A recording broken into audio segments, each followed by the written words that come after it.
might be right below us.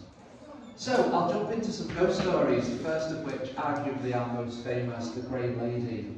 Now the Grey Lady was very much a real person. She was a lady called Dorothy Beaumont, and she lived here during the 1640s. She was the wife of a lieutenant that was stationed at the zoo during the Civil War. Now, in 1645, she gave birth to a child, and unfortunately healthcare not particularly good back then, so sadly the baby passed away when it was said to be only a couple hours old.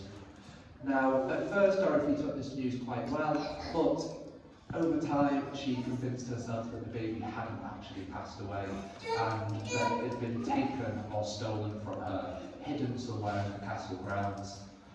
Now, Dorothy wasn't in particularly good health herself. She actually died 1 year later in 1646, but it said in her final few months she searched the castle with absolute adamance, looking for this child that she'd been separated from.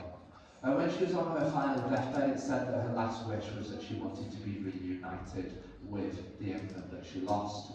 The only problem is that pesky civil war that was going on at the same time. Her infant had been buried in a churchyard that had since been slighted. It had been damaged during the Civil War efforts, which therefore meant that Dorothy could not be buried alongside the child that she lost.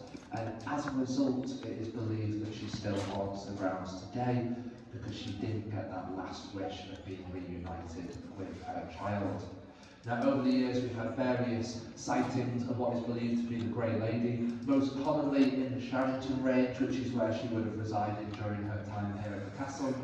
In 2014, there was a particularly famous image taken by the buttery, which is the section which sort of comes out as a half round by the castle creature's entrance. So if you have taken any photos today, worth having a second look. You might be lucky enough or unlucky enough to have caught something on film.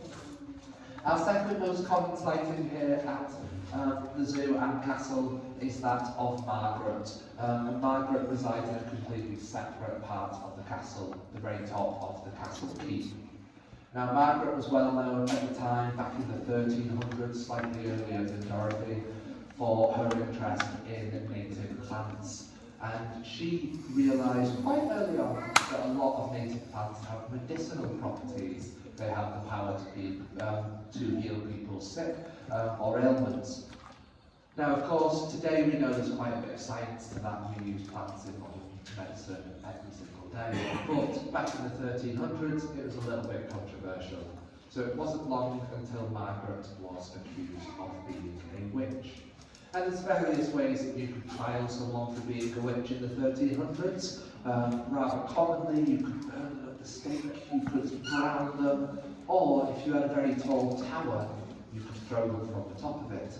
And unfortunately for Margaret, our Baron of the time did have a very tall tower. He had the keep. Now, the thought process behind this was as follows: if Margaret falls to the ground and is injured or dies from the impact, then her soul must have been clean and she could pass on to the next step, whatever that may be. But if she fell to the ground and was completely uninjured, or if in fact she came back up to the top, then she must be a witch. So that's exactly what our Baron is said to have done, and he threw Margaret from the top. Sadly, whether she was a witch or not, that was the end of Margaret's story. Until we reopened the zoo as a romantic ruins and later on as a zoo. You see, particularly in the 80s and 90s, we had not just one or two, but dozens of reports and sightings, both within the zoo and from townspeople ringing into the zoo, normally at night, telling us with certainty that there is somebody at the top of the castle keep. Now, whenever we get these phone calls or reports, normally at night, somebody has to come on site and check that we've definitely locked the gate at the bottom of the keep and we've not got anybody hiding at the top. And I can't promise it's never happened, but in recent years, we haven't locked anyone up there. Doesn't stop the phone calls coming through though. Admittedly, I used to live here on site, so we have zoo housing where staff can live. And at night, if we have well-behaved dogs, we can sometimes bring them on, have an evening walk around the zoo. And there's been quite a few times where I've been walking my two Labradors, walked past that castle keep at night, and I have been certain that I've seen somebody, only to walk 6 paces back, look again, nothing. So whether there is truth to it or whether there's some form of a trick on the eyes, a gas leak, who knows, there's definitely something going on up at the top of the castle keep there.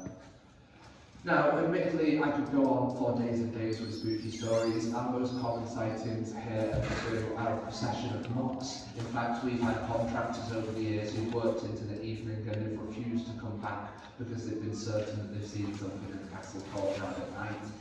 I've been here 2 years now, and every single summer when we get really busy, I'm constantly being approached by visitors who are adamant that as a child, or when they've brought their children when they were younger, they've seen things within the castle courtyard. But to finish off, I'd like to tell you my favourite ghost story here at the zoo, if I may. And it's a little bit more light-hearted. You see, in the 1930s, we had an animal curator called Harry Hatch, and he was fairly eccentric. He had a bowler hat, and a long trench coat, a pipe, and he walked a cheetah around the zoo on a leash. Sounds a little bit crazy, but you've got to bear in mind at the time we were doing elephant and camel rides around the castle courtyard, so a cheetah on a lead wasn't too unusual for the 1930s. Now, unfortunately, cheetahs don't live quite as long as we do, 16 to 18 years if you do really, really well. And in time, the cheetah is said to have passed away, and it is said to have been buried somewhere on site. Which is fairly believable given that Harry did live in the cottage opposite the reptile house, so that cheetah would have lived with him there.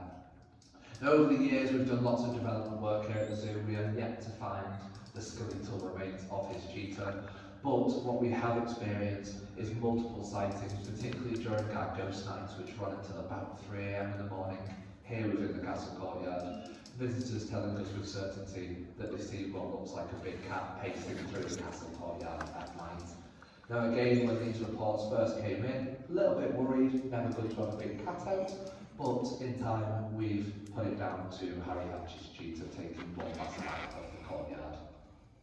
I'll wrap things up there, because as I say, I can go on for days and days, but you are more than welcome to have a look around the Undercroft if you want to, check out the coffins, check out the armour. If you could do me a huge favour and not pick up any of the spears or weapons, you are, however, welcome to pick up helmets and armour, minus the 2 that are on the stands. For anything that's resting on the floor, armour-wise, helmets, you're welcome to pick up, have a feel, have a hold on. But thank you very much for listening. Any questions, I'll be here. If not,